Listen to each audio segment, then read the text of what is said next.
Good morning, everybody. Happy Tuesday. Let's get the day off right and start this show.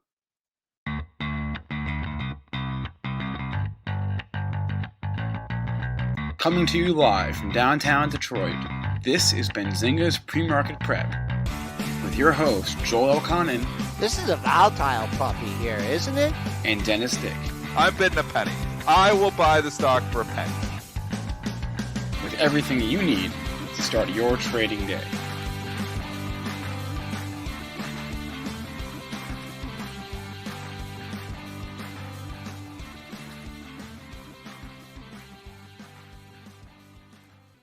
Went with the old intro today, Joel. Still working out the kinks in the new one, but we'll bring it back. But maybe we'll go back and forth every other day. We'll do a different intro.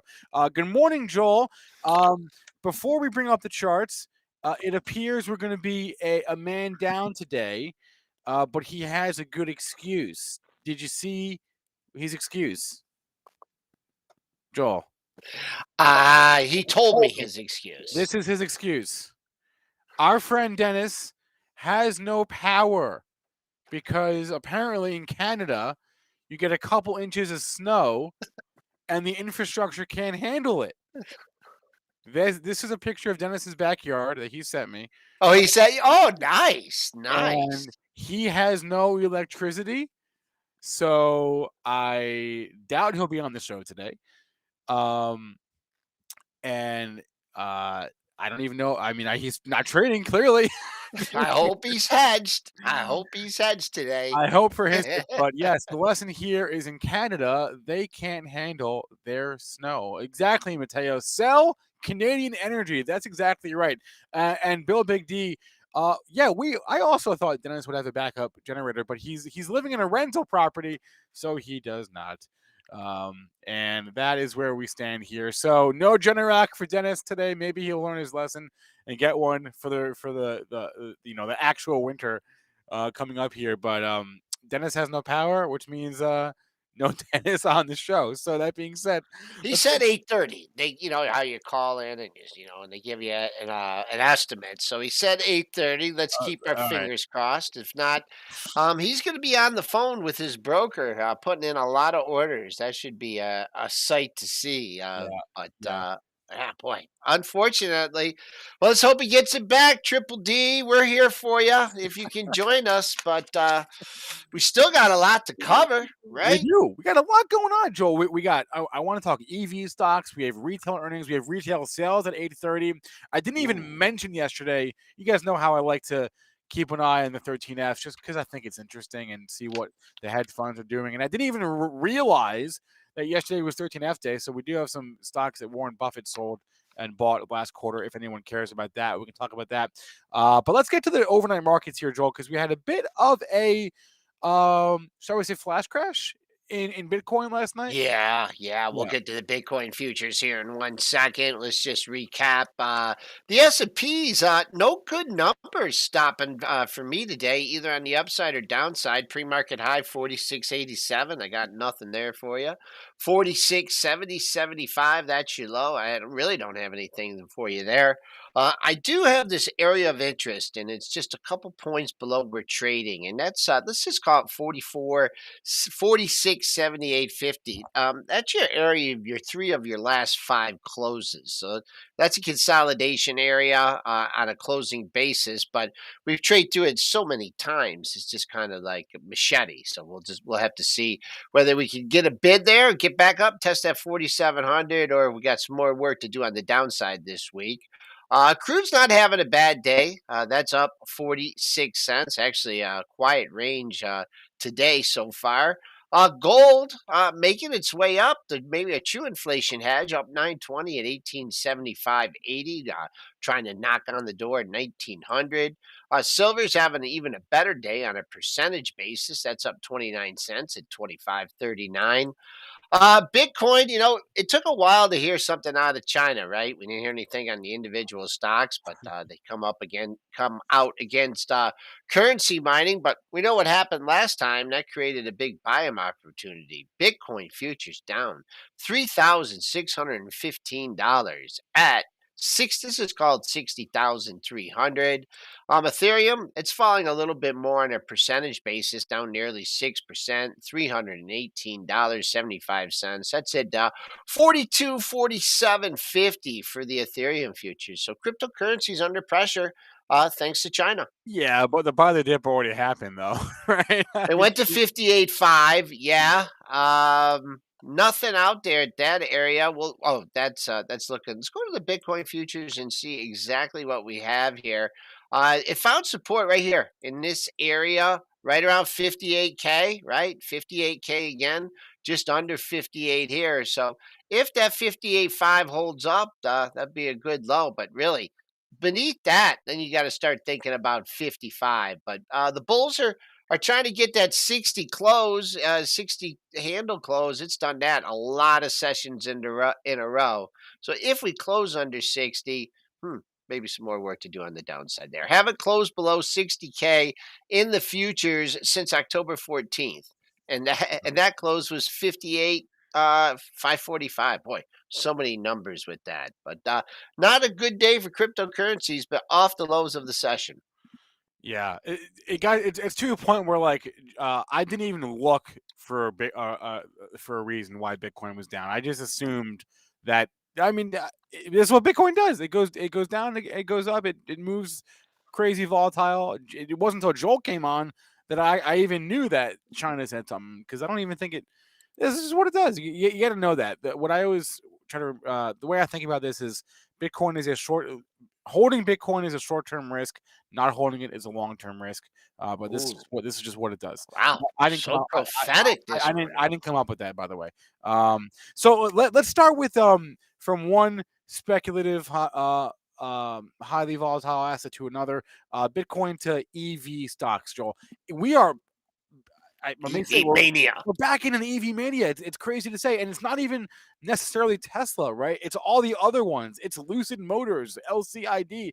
They had earnings last night, and the biggest thing that I took away from that was they guided, or they confirmed, I guess, their prior guidance that they are on target to produce 20,000 cars next year, which is like an afternoon, right, for any old automaker. But 20,000 cars is what Lucid says they're going to produce next year. They did say that they have more orders now than they previously did, so that's something. 13,000 reservations. You got Lucid, you got Rivian, which I don't think it's had a down day yet, Joel. Okay. It's EV stuff. Nobody. This is what I was talking about with Mitch a half hour ago. Nobody wants to miss the next Tesla. Everybody looks at Tesla and they all go way to the left, and they look at 2014, 2013, 2012, Tesla at 30, Tesla at 20, Tesla at 50, 60. I don't want to be the one to miss it. I'm going to buy this. And that's what's happening here. And we talk about it every day. Is it going to be Lucid? Is it going to be Fisker? Is it going to be Rivian? Obviously, no one knows, but that's what's happening here. You have this mentality where nobody wants to miss the next gravy train. You agree? And yeah, I mean, you can't look at the numbers, you can't look at the production, you can't look at the valuations. All you can do is you can look at the chart. And from what I'm seeing here, early this morning, 48. Someone has a piece to work out at 48. You hit that after hours. You had a little, a wild first few minutes, but you're at 47.20. Your buyers are congregating at 46.50 for whatever reason, and you punch through 48. Then you start to get into this bar here. This February bar, I'm not even gonna drill down on the dailies. You can do that on yourself to find some relevant levels. Old time high, 64.86. But first things first, folks. Keep an eye on $48 today. That's your level, LCID potential with a capital P. Potential resistance at LCID. And what's interesting is it's not even like Tesla. Like we're in this EV mania again, but it's not even like Tesla. Obviously, we've talked about this for the past few days. Has come off its highs, and Elon sold a little more. Okay, want to go to Elon? Sold about 950 mil worth of stock, so that brings his total down to up to about $7.8 billion of net sales in the last week plus.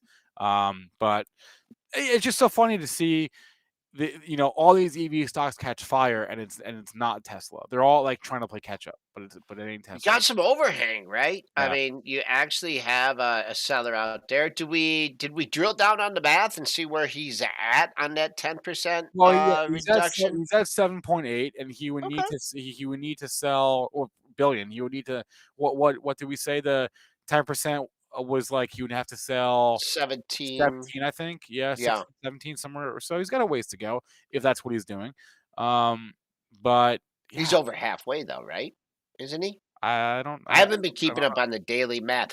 That Dennis gave you a decent level yesterday. It just yeah. depends. Like if you're trading a stock like Tesla, you got to either you throw your bid out there at 987.31, and you're kind of scratching your head when it goes to 978.60. And this is something that we're going to talk about at the event on December 11th. Now, if you had caught that 987.31 on the way back up, then it's a heatless trade, and we all know we like heatless trades. Got a nice bounce over 1030. Boy, it's been down, I think, 6 out of the last 7 sessions, so still some pressure here. Now you got 2 lows in the same area. 978.60 was the low from yesterday. Still haven't settled.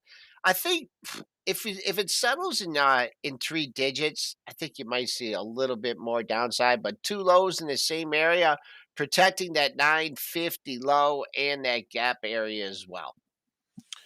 And then who made a good point? Tom Vigor made a good point in chat that Rivian has options open today. Starting to trade today. So it's Okay. optionable, baby.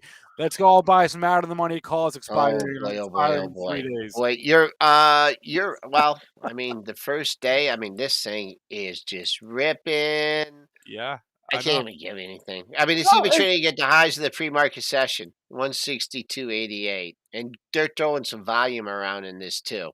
So just and it had a down day only if you go by the opening price, not the IPO price on day one. Because correct. if you go by the IPO price, we're 4 for 4 so far. So I mean, pretty great run. I got this one wrong. Anyway, I don't know. It's just like every day with these EV stocks is crazier and crazier. So I thought we'd start the show with that, but I want to move on here to earnings here because we have a couple big ones today and a relevant economic data point at 8:30. So we'll start Oh yeah. with Walmart here because we have Walmart earnings.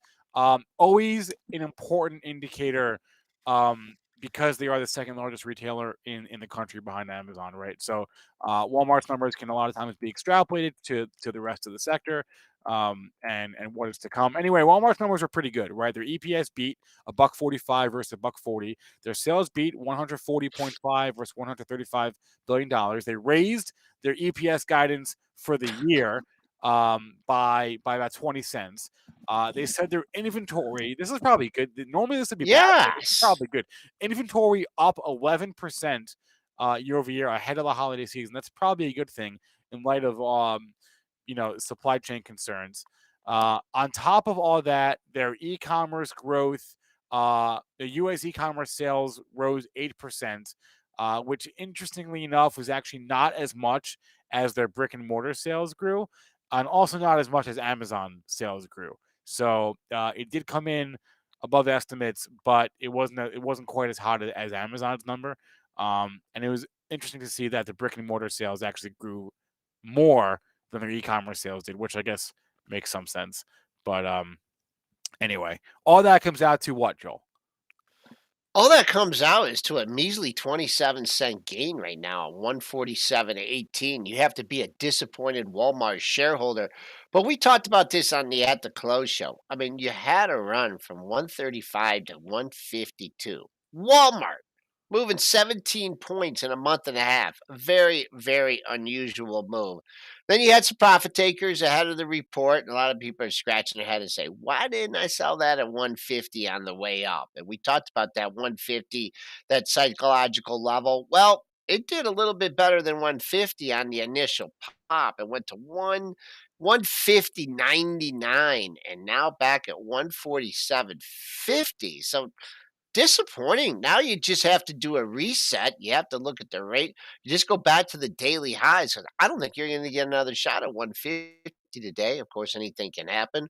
148.45. That's your high from yesterday. That's a buck away. after all those numbers and all that good news, now you got to rally a buck to get to the previous day's high.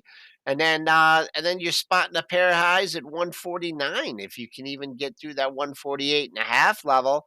I'm coming back on the downside. I mean, yeah, you did spike to 45.5, but you don't want to lose that low from yesterday. I mean, we get back to that the old Goldman gap up day. You got a gap in here between 142 and 144.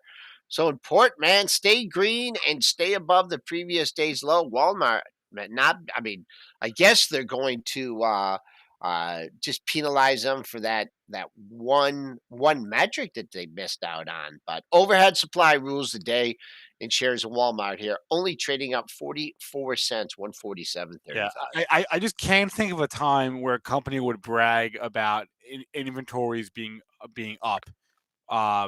In this environment, right? But in this environment, that's what you want, right? You want more stuff in your stores, which I guess makes some sense. Likewise, Home Depot, right? They also beat on their EPS, $3.92 versus a $3.40 estimate. Sales came in higher as well, 36.8 versus a $34.5 billion estimate. So they beat on the EPS, they beat on their sales, and their comps, they crushed it. Their same store sales rose a little over 6% in Q3 versus a 2% estimate. And in the U.S. Specifically, comps rose 5.5% versus a 1% estimate. So they blew away the year-over-year same-store sales / comparable sales numbers, which basically just measures the amount of sales at all stores that have been open for more than 1 year. That's what comps means, or same store sales. It's the same metric. So they blew away that number, and I guess people are stocking up, Joel. Yeah. Well, coming at Home Depot, I mean, going to buy those snow shovels and salt and everything, loading up. I'm going to throw out the high, throw out the low, 367, and then just under 377. When I look at this upper right chart here, I mean, how can you not think about 375? I mean, you are trading up 292 at 374, but look at all those pesky tops there. I mean, going back to the end of October. So that's still a good number, up 292. After you hit that 77 high, I mean, traders, investors, whatever funds step down to 376. So been hanging out here for a long time. Your major support is down at 365. So I wouldn't be really worried about any major decline here. But big day for Home Depot. Can we finally clear that 375 and not only clear it, but close above it? Be careful if you get through the 375 to go to like 375.67 and then come back down hard through that area. But that's as good a resistance level as you could get just based on the daily charts. This would seem to also, in a way, couldn't it be a play on the housing market? Because if people don't want to buy new homes, they'd rather just stay and renovate the home they've got, right? Home Depot and Lowe's, maybe. The whole pandemic, right? Accelerated that mentality. So Yeah. yeah, people taking. I mean, I've done a lot more things, like around the house, not Sure, personally, but sure. Well, not you. but, yeah, Right. I want to get it done right. Sure, Exactly. So, sure. uh, what's Lowe's doing now? Lowe's It's Lowe's higher. always had a mind of its own. This is trading up 218. You got a pair of pesky highs here at let's just call it 239. If you get a look at that now, Lowe's reports tomorrow. Is that correct? Let me double check it. What's today? Tuesday? Yeah, tomorrow morning. Yeah. So the high bar, low bar. I think you got a pretty high bar to clear here Oh, you for do, Lowe's. Yep. especially because of that daily chart, right? You do have a high bar, but at the same time, Home Depot also had a high bar. Right, and they just set it a little bit higher on you True. by actually coming out with a good report. Full disclosure, I've owned Lowe's for a long time. Probably should sell it so I don't get Peloton, but since we don't sell things, we'll just have to wait someday when this is at 150, and I'll say, "Oh, why didn't I sell it when it was at 240?" But anyways, that's a look at Lowe's. They report tomorrow. Home Depot, your leader for today. To those in the chat who tuned in late, yes, Triple D is alive and well, but he has no power. So not only can he not join the show, but he can't even trade right now. So hopefully we can get it back within the hour. But He can't trade. He can't eat. He can't. He wait, doesn't have heat. wait, I wait. mean, He can't eat? What? well, I mean, he can eat. I mean, he can eat something cold. He's not having anything warm, right?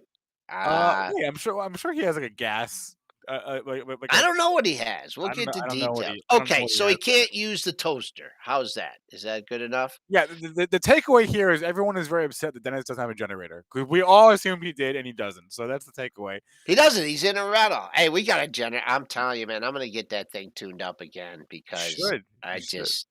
actually do it once a year, anyways. Yeah. How's Generac doing? I know people saying, "Oh, Dennis should get a Generac." Boy, that thing's taking a haircut off earnings.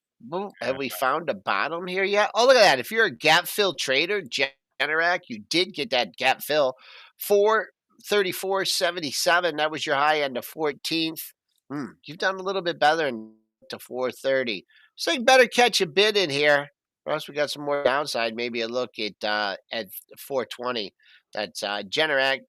Big run to forever. Big run in 20, big run in 21 so far. Yeah. So okay, we're gonna have Frank Holmes from Hive blockchain.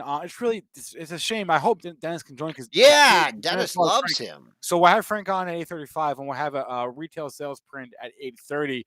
Between now and then, though, there are a few other things I want to discuss. One of them being, I'm sorry to do this to you, Joel, but Peloton is doing a stock offering. They announced it, I believe, this morning. Let me confirm the timing. Yeah, they announced a $1 billion offering either this morning of common Good stock. time to do. Good, really, very excellent time to do an offering. Well, I mean, there's very few I don't know. stocks. I don't know. There's very few charts that are hard for me to look at. Yeah, I'm sorry. This is the hardest chart for me to look at. I'm sorry. And then I still mentioned here, if it'll make you feel better, I guess SoFi is doing an offering as well. So that's me. But anyway, I don't know. Offering here. I mean, who are their bankers, man? They should have jammed stock down people's throat. I don't know. Maybe there's a washout bottom here at 43.64. We're got a $3 bounce off that. I don't even know. Wait. I just want to. Joel is not eating crow on this one. Joel wanted to sell Peloton a year ago, right? This one's not on Joel. Joel didn't. This is not Joel's decision to not sell. You know what the thing that really bothers me? What is that like I said, I don't think I've ever done this on a stock in our portfolio because we bought it good. I don't even want to think about where we bought it, and then she nibbled a little bit more, and it was up in this area, and I said that's fine, but let's pick a level where if it loses that level, we're completely out of that position. Yeah. And she looked at the chart, and and it was, I don't even know when this was. And she said 130 is where we're going to get out. Okay, I can tell you because this is right when it had a report and it came down hard. I said, okay. It was right in this area. I don't know what she saw at 130 or whatever, but this was it was right around earnings here. And boom, it took out 130 and it did it in one day. And it blinked and never got a shot at it. And man, I would have had a sell stop in this day. I would have been out of it, but it is what it is. It's not a huge position in the portfolio, but I think overall, in all of our years of investing, it's the biggest. This is the. Yeah. I'd almost swear if Easy Mike wasn't listening with his skids. All right. What can you do? Everyone has one of those in their portfolio. Oh yeah, some of us have more than one, Joel. Okay. I do want to briefly mention Buffett and his 13F. I know a lot of people might scoff at 13Fs. This information is months old. Who cares? Well, Berkshire Hathaway's 13F is the only one that really has the power to move stocks, and you're seeing it again this morning because the stocks that Buffett bought last quarter are higher. Stocks that he sold last quarter are lower, and he's really the only one that has that effect. You can look at Merck, which is down today. Buffett exited, or Berkshire Hathaway exited their Merck position last quarter. So MRK trading down off that. They trimmed their AbbVie, and ABBV is also down this morning. They trimmed their Bristol Meyer, which is also down. Actually, no, I don't. I maybe indicated down, but it hasn't really traded this morning. And they trimmed their March and McLennan (MMC). Oh, wow. The old insure. I haven't looked at that stock in a But while. they added to their position in Chevron, which is trading higher. He's been in and out. He bought some, he sold some, then he bought some again on this one. I remember that. He's been a little wishy-washy on this, but go ahead. Added to their position. Wait, what did I just say? Chevron added to their or took a new stake. Sorry, in Royalty Pharma, ticker RPRX is that one. And you see the pop after hours. That was Yep. 100% him. And took a new position in FND, Floor and Decor Holdings. Not one that I'm familiar with, but FND up this morning and last night. Wow, 9 sticks. That's a big move, and that this one, I'm looking at all the charts here, and I'm trying to find this is a thin one. It's up on just 1,000 shares. I don't know. Does anybody trade this? He went from 140. You had about a 20. This 136 area. A lot of people are getting their money back at 136, 137. You're trading 139.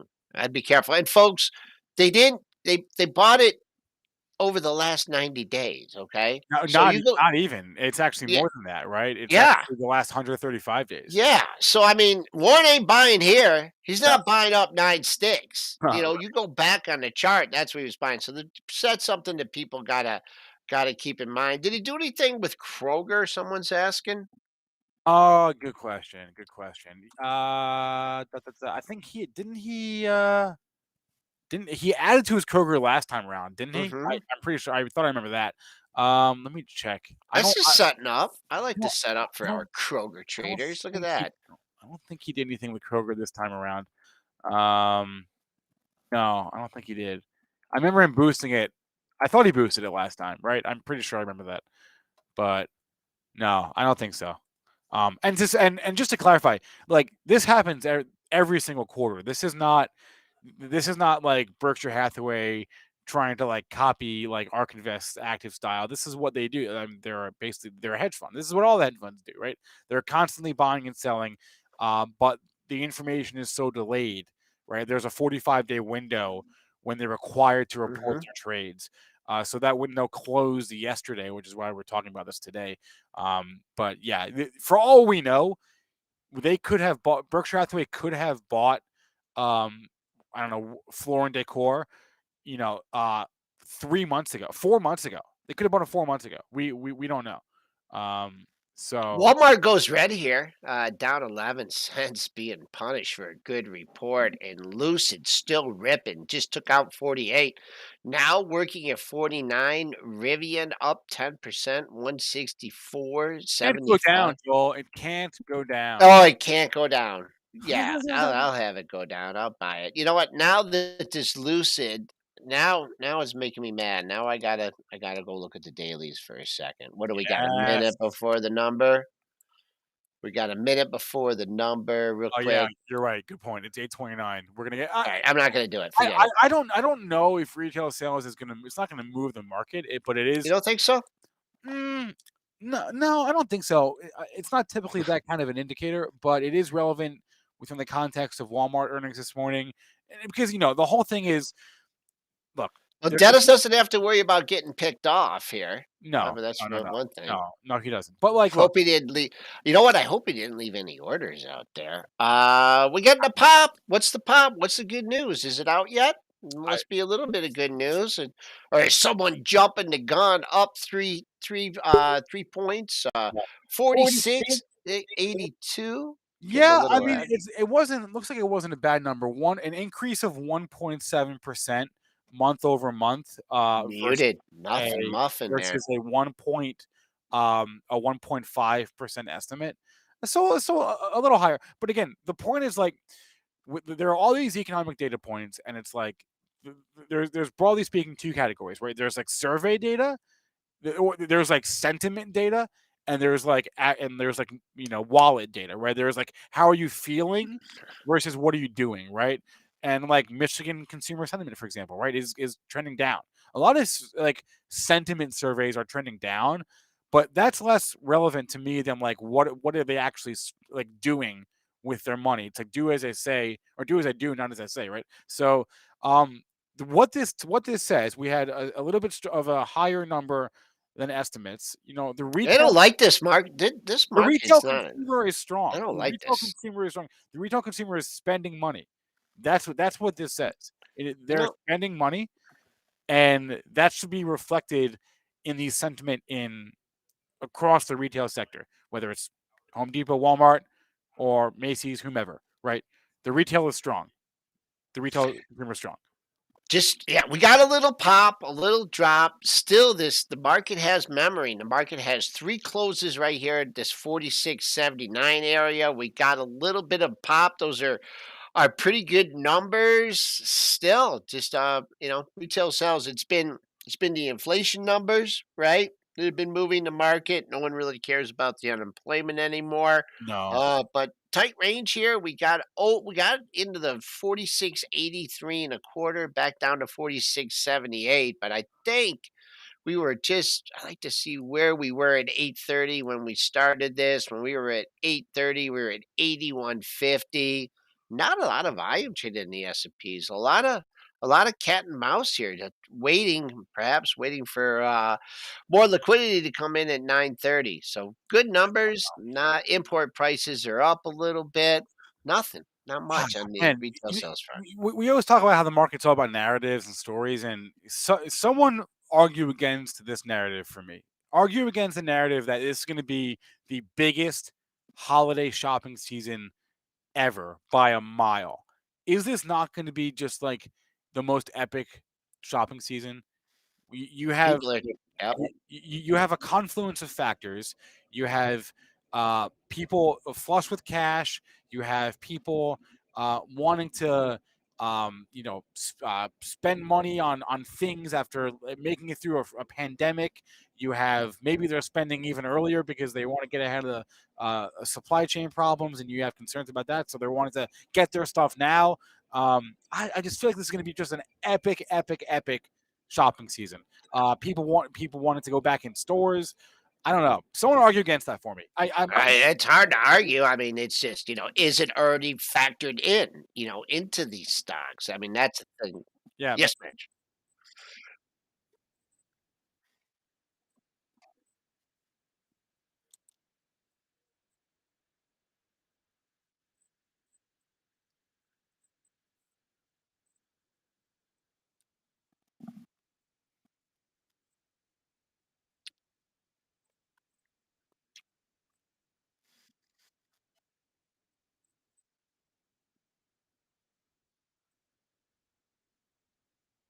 Wait, Mitch. I think you're on mute. Sorry. But no, but the chat is some people agree with me, some people don't, and that's great, right? I would, yeah. I mean, look, there's no consensus. Chat's going absolutely crazy here. Wait, Oh my gosh. Do we have the most active chat on YouTube? Look it's at this 'cause- thing. 'cause I the- can't even read all these It's things. because they couldn't hear Mitch. That's what They he was get talking. hot when they can't hear me. Mitch, can we hear you now? Yeah, they can now. Okay. I just had to fix it. Sometimes my mic picks up on desktop, sometimes it doesn't. But I was just talking about inflation and how the sentiments surveys that Spencer's talking about have been pointing towards downside. Consumers worried about their purchasing power. Yeah. And I think it is starting to play into factors, especially when the consumer goes to, let's say, like the grocery stores. I think that's where you see inflation hit you the most. When you go to actually buy your everyday goods. Even if it's, let's say, chicken, beef, fish, you'll see a massive inflation right now. Yeah, I just like the turkeys, right? The turkeys are expensive this year. Dude, turkeys are. We've done the article. There is Thanksgiving inflation. That's definitely true. So, look, obviously these are broad generalizations. Not everybody is flush with cash. Not everybody wants to spend money on or wants to go to the store or whatever. But I don't know. I'm getting, and I could be wrong. I'm not married to this idea, I'm just It's sort of just whether it's already baked into the market. I that's mean, well, these that's stocks have had some, some tremendous runs. So yeah, like is the the ETF. market already discount? The market is a discounting mechanism, right? It looks into the future and it Well, predicts the future. in These theory, stocks have had some good runs. So we'll see what the expectations are. I mean, there's no doubt people want to get out, spend some coin. What Mitch is alluding to is that it's not going to go as far as it yeah, did last year, yeah. right? With the inflation. Market's forward looking in theory. Anyway, let's bring on our guest here. This is going to be a fun one. Frank Holmes, who has been a longtime guest on our show. He's the CEO, CIO of U.S. Global Investors. He's also the chairman of Hive Blockchain. We'll talk about that, and we'll talk about a new ETF that they are launching, or they have just launched, actually. So let's bring Frank Holmes on the show. Frank, good morning. How are we doing today? Good morning from New York City. Good morning from New York. Welcome. How's the weather over there? It's freaking cold here. Super frio, very cold. Okay. Good to know we're not the only ones. So Frank, before we get to the new ETF, I just want to ask you about Hive. What was the deal the other day? Like, you guys were halted up in Canada, but not in the US, or vice versa? Well, it was getting a guaranteed funding and making sure it was done properly. And what was so exciting about that was, for the first time, a major Canadian bank came into the blockchain crypto space. BMO, Bank of Montreal, was part of the syndicate, which is the first ever in Canada. So that was a big positive. And Stifel Canada, was owned by Stifel US, did the financing, and they had over 125 shareholders come into it, and it was 300% oversubscribed. There was 325 million wanted. And this was a private placement in Canada? Yes. Okay. It was faster. It was just their paper, their stock is locked up for 45 days, and so with that, it was the first time a deal was done at a penny above the stock price, what it closed at the day before. So what is the intentions that you have with this funding? More mining facilities? Well, exactly, Spencer. It's every time you want to get an exahash, that's the magic number. And with today's difficulty in mining Bitcoin, that's about 6 Bitcoins a day. And that's going to cost between 60 and 80 million US dollars to build out, buy the equipment to be able to mine 6 Bitcoins a day. And so that's almost $400,000 a day of revenue that would come from that type of funding. And we want to maintain our momentum. We've been one of the few companies that every month we announce buying some more equipment to build out, and then building our facility in New Brunswick right beside the state of Maine, which is, will finish here shortly at 50 megawatts. And then next year, by March, we'll take it up to 70. I mean, we're doing about close to $300 million in revenue, almost $1 million a day. And we think that this time next year, we could be up to $2 million a day in revenue and high gross margins. When you have a situation like this where you're announcing some funding, and so whose responsibility is it to, because you guys were halted on the NASDAQ, but you're not halted in Canada, right? So No, you hold it in Canada. You're halted in both. You were halted in both? Yeah, Okay. halted in both. Okay. And there was lots of discussion of a takeover, merger, etc., but that didn't happen. That was not what the rumors immediately started, because we did it in the morning, and we wanted to make sure we had all the legal agreements signed properly, and so we halted in the morning. Okay, just making sure. But generally speaking, it's up to you to talk to the exchange about that, or them to talk to you about that? Yeah, no, usually you try to do it at 4:00 in the day, the previous day, but the terms weren't in the best interest of Hive shareholders. So I kept, negotiating and renegotiating what were the best terms for, I thought, the Hive shareholder. Most of these other financings are done at discounts to the stock price, 15% discounts plus a 6% commission, and a half warrant that goes to the institution. So that was something we just were not going to do. We did it at a penny above the previous day's closing price. But it was, to me, it was very positive and constructive. And then we had the crypto sort of unwind, and some people try to short to get the warrant, which is a normal course. So that's what they want to do. But what we've done today is more important. I mean, we are most profitable crypto mining company, and we don't get credit for Ethereum. I was noticing some comp sheets, and all they were looking at was our Bitcoin mining. Our Ethereum is like, they don't get no value for that. But over the past 12 months, Ethereum is up 3 times more than Bitcoin. So our holding of Ethereum has been great for shareholders. So I think what we've shown here at this end of September is just robust earnings that came not just from hodling, but from operations. How big's the facility that you do this in? Well, we have 30 megawatts in Montreal, Quebec. We have 35 megawatts 30 megawatts in New Brunswick, going to 50, then going to 70. We have 10 megawatts in Boden, going to 20 megawatts.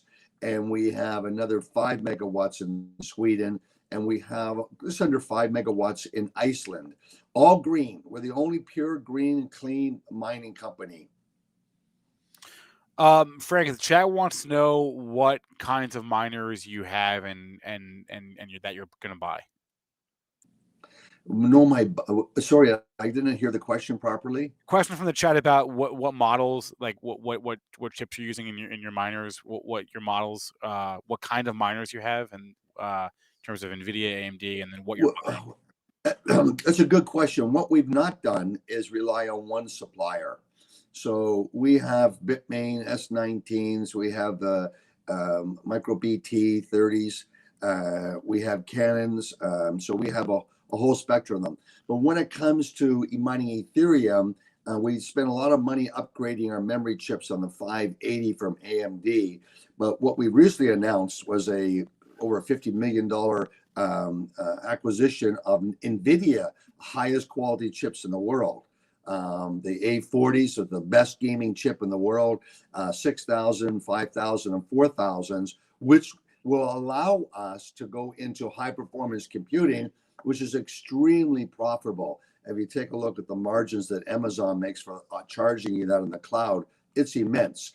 So we think that is going to be another segue in our cycle to build this company. All right, Frank, I want to pivot here. I want to ask you about this new ETF, the U.S. Global Sea to Sky Cargo. The timing is interesting, right? You're talking about transportation and logistics and shipping in the midst of a global supply chain, whatever the heck this is we're in right now. What will be in this ETF? Well, it'll be 80% shipping. Okay. And it'll be 20% cargo airlines. And what we learned from Jets ETF was that the best performing during the crisis were the cargo airlines. And then there was a scramble by all the other major airlines to start basically distributing and moving cargo because there's no passengers to move. And so what we've seen is that there's been so many new UN and environmental policies that are really creating epic imbalances and disruption for all supplies around the world, such as the quality of the oil that's allowed to go into a shipping tank, basically wiped out a big portion of those container ships that are allowed to move around the world. They can't go into certain ports. And then you have the other disruption, which we're hearing now about energy in Europe. So I think that we're going to continue to see it's going to be very volatile. This particular index moves with the resources and big heavy products like Samsung refrigerators and stoves, if you want to ship them over. And it also, we know this from buying the chips. So we're sending these ASIC chips and these other type of GPU chips from China over to North America and to Europe. The cost is up tenfold for shipping a kilogram of weight on an airplane. But if we want them right away, that's our cost. So I would say our shipping costs have gone up $1 million over the past year. We don't see that slowing down. Well, that was my next question. That was my next question. Was why not? Like, in theory, I can't understand why it costs to go up now. but once things normalize, right? Wouldn't they go Which back?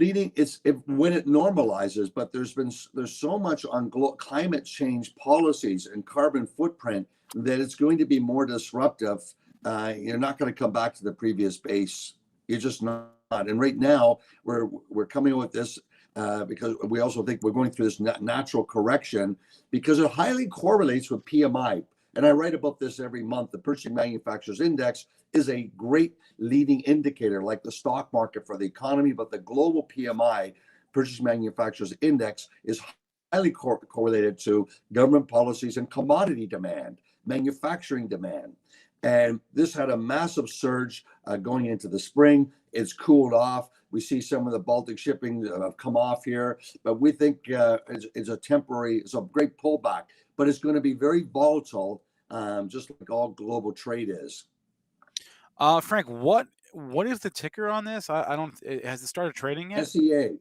SEA. Has it started trading yet? I don't see it. Not yet. Not No, yet. not yet. Okay. So, but it will be. Do you have an estimate for that, or no? Yep. And it'll be a way to play commodities. If you when I believe copper is a big important metal for mining, particularly for the whole climate change, and you're going to see there's shortages of copper out of Chile. The only place the fresh copper coming out of is out of the Congo, and so we see that there's going to be continuous pressure and all these policies. The trillions of dollars in the U.S., trillions of dollars already approved in Europe for climate change spending. It's going to be, you're going to see the shipping is going to be a big beneficiary of this. Do you know when it will open? When the fund will open for trading? Yeah, it'll be next week. Next week? Okay. All right. Hey, a new play on shipping and global transportation. I'm here for it. I'm very curious to see if your thesis is right. The chat seems to agree with you. Some people do, at least, that nothing is really going to go back to normal. So if that's the case, this would be a good play. Frank Holmes, as I mentioned, is the CEO, CIO of U.S. Global Investors and their new ETF. And he's also the executive chairman. Can we ask him about the jets and the air? I mean, come on, we're coming out of this pandemic, Frank, and this wheels up. Frank always says wheels up. He always says wheels up. The big date was November the 8th when the U.S. opened up Europeans to be able to fly in. Personally, it may be anecdotal, but 2 months ago, I flew to Sweden. Every seat was packed going over, half empty coming home. 3 weeks ago, I was in Dubai. Same thing. Every seat from Houston nonstop to Dubai was sold out. It was half empty coming home. Why? Because anyone coming from Europe had to go, unless they were Americans, but any EU passport, had to spend 2 weeks in Canada or Mexico City before they could be allowed in the U.S. That's gone. Driving from Canada across the border between Detroit and Windsor, all that's opened up November the 8th. And we saw $300 million of new money coming into Jets, and Jets is up 10% for the past 4 weeks. And what about business travel? I mean, do you think, when's that going to return to normal? And will it ever get back to the capacity that it was before? I mean, people are finding out there's other efficient ways to do it. What's your outlook for business travel back to normal? But look at the bounce, Joel. Every day the TSA publishes is free for everyone, and they started that right at the bottom of COVID. And what's fascinating is that we went from 2.7 million people a day cleared by TSA down to 90,000. And as it's climbed up, it's been highly correlated to more and more people getting vaccinated. And as it's climbed up to 2 million people, the big last leg was Europeans and Asians to be able to freely fly into America. So it starts going over 2 million. You're going to see pricing power at the airlines with their ancillary fees. So if you look at jets, it was 32, 33 before the crisis. It fell down to 12. Yep. It surges back to 28. And as I've said on your program before, everyone was dumping on the Robin Hood millennials, and I said, no, they're pretty smart. That's a heck of a trade when everyone on Wall Street wanted to jump out of a building over the airline industry. And David Portnoy would know he was right on. Go along the jets along with Miller.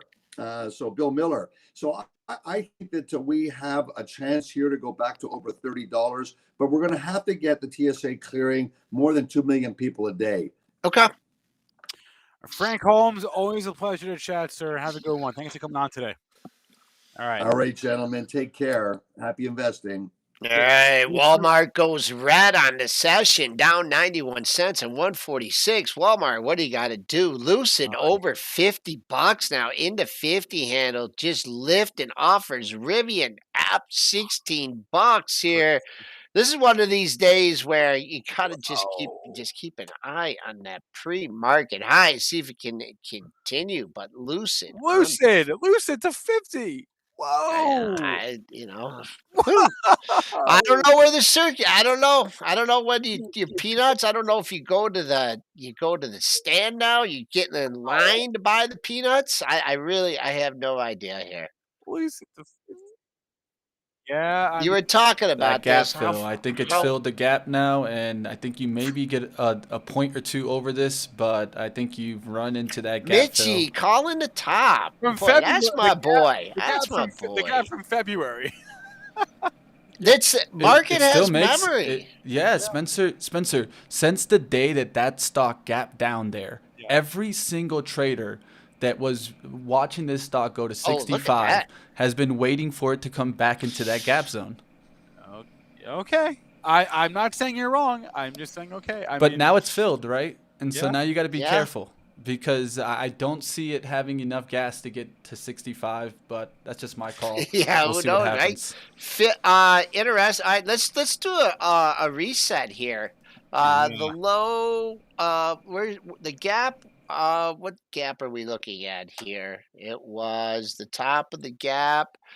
Was 56. Oh, I got a gap from 53.94 to 56.08. Wow, right here. You're looking at this little gap getting filled here, but the true gap, Hanover, 56.08. We'll see what happens. But just folks, if you're trading this, keep an eye on your pre-market high. See how it reacts there, because this thing is it's ripping. All right.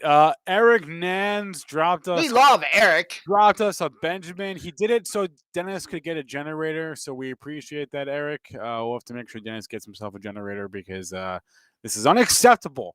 Unacceptable, Dennis, to not have a generator. Thank you, Eric. I think is that our all-time high? Maybe in US dollars, but not in terms of sheer quantity of currency. No, we've had people drop us, thousands of rupees before. Of lupies or whatever.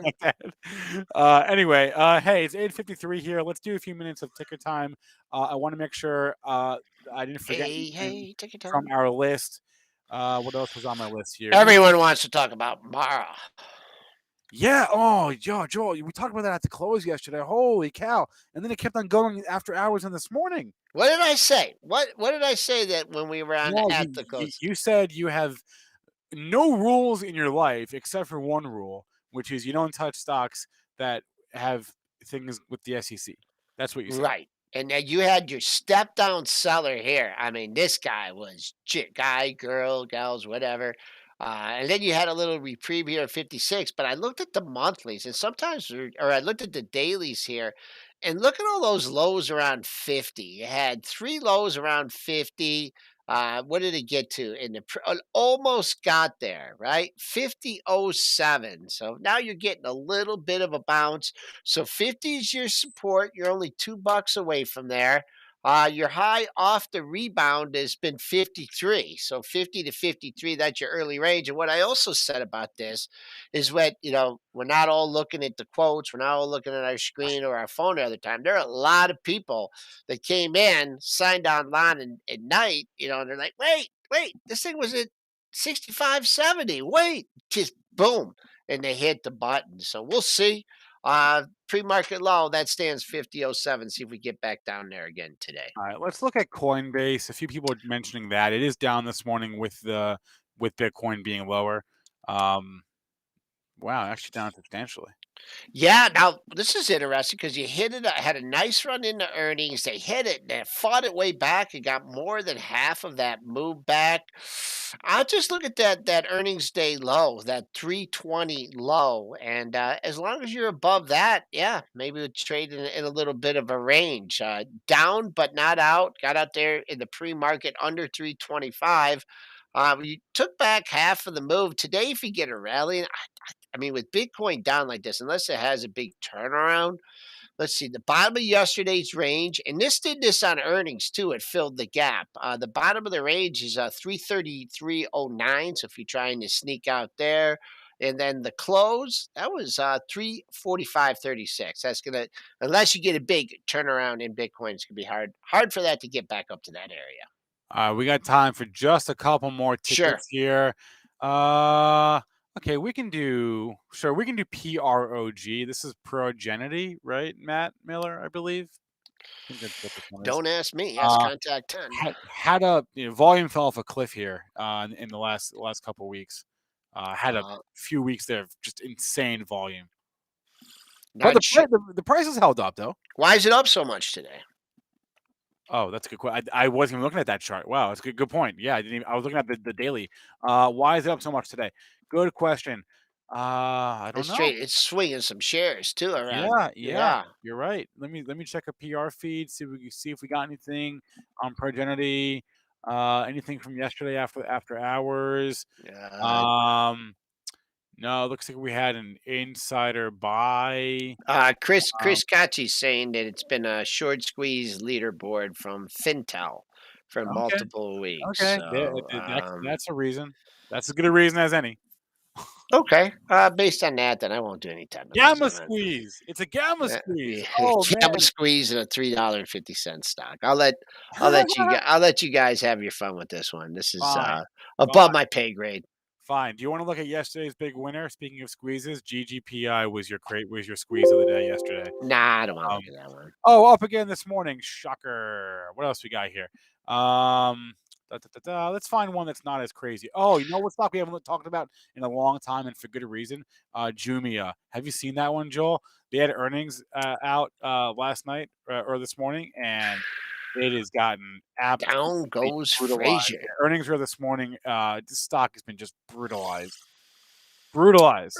There has been buyers between 17 and 1750 going back to the end of August. Will those buyers be there again? I don't know, but a lot of daily, you can see the couple spikes below there at the end of November or end of October, early November. You spent some time between 17 and 1750 at the beginning of October. You did it in August. I mean, I'm not shorting it down here. If I did, I'd just see if the buyers are going to emerge. You did get a spike down close to this area, 1707. That's really all I can give you on this one. If you're looking for a rally and you want to just try and sneak out at a gap, three lows. This actual low from yesterday is 1813. So that's only 40 cents away, the bottom of the range from yesterday. So that's possible. Also, the close 1852. That'd be a better resistance number. So that's what's going on. Well, what do you want more? Not one that. Look at Walmart down $1.61. I mean, come on, folks. What are you doing? What do they want for that? Okay, oh, hot take. You ready? This dip will be bought at the open. Hot take from will Spencer. Be bought at the open. Hey, here's one that off the beaten path. Whiting Petroleum, WLL. Oh, Whiting Petroleum. Yeah. The old, look at that. They reorged and then they came back, right? Yeah, right. Didn't they file for bankruptcy? Yeah, exactly. Nothing like a rally. There's someone out there at 70. They've been out there over the last couple sessions, closed 69.19. Someone patiently just selling on strength in the stock at 70. So that's your major resistance, 69.19 close. And I got a good area for it on the downside. If you're trying to protect some profits in this, you've been riding this thing up since end of August at $40. You got a triple bottom at 66. Wow, this thing moves around pretty good on a daily basis. So 66 to 70, both good numbers on the upside and the down. I mean, it's actually a little bit higher. I see 70.59, 70.23. But just the way 69.92, just like they want their average price to be 70. SPOOs go red. SPOOs are down to buck. We're at a triple close area, little left off the retail sales. Spire kind of seems a little bit tired, but we'll see. We'll see what happens when the liquidity comes in at 9:30. All right, it is 9 o'clock. Joel's gonna hop off. We're gonna hop off as well. Look, we made it through the show. No triple D. That was kind of fun. I'm not making any promises about tomorrow. I don't know if I hope he gets his power. I hope he gets it back before the open. I mean, he's probably cold, right? Yeah, It's cold up cold. there. Yeah. With that power. Okay, everyone, All have right. a good day. We'll see you later on. All right, Joel, catch you later. Everyone, live trading with Benzinga is going live in a few moments here. We'll hop off the stream, redirect to that stream. As a reminder, as the graphic says in the bottom of the corner, the Benzinga Bootcamp, the last one of the year, is this Saturday, 9 to 5. The link is right there on the screen, benzingabootcamp.com. Okay, full day of trading, instruction, education, charts, technicals, fundamentals all day. Check it out, benzingabootcamp.com. Last one of the year this Saturday. All right, I'll wrap up this show. Please remember all the information from our show meant to be used as informational purposes, not for investing or trading advice. Thanks to our guest, Frank Holmes. Thanks to all of you in our chat. Thanks, Eric, for that amazing super chat. We appreciate that very, very much. Please, the rest of you don't have to drop a super chat, but you do have to hit the like button. That's like the least you could do. Hit that like for alpha, for winning ideas, and for losing ideas. They cannot be winners, but that's the way it goes. All right, live trading with Benzinga, Mitch, Ryan, Junaid. I'll try to stop by for a few. Going live right now.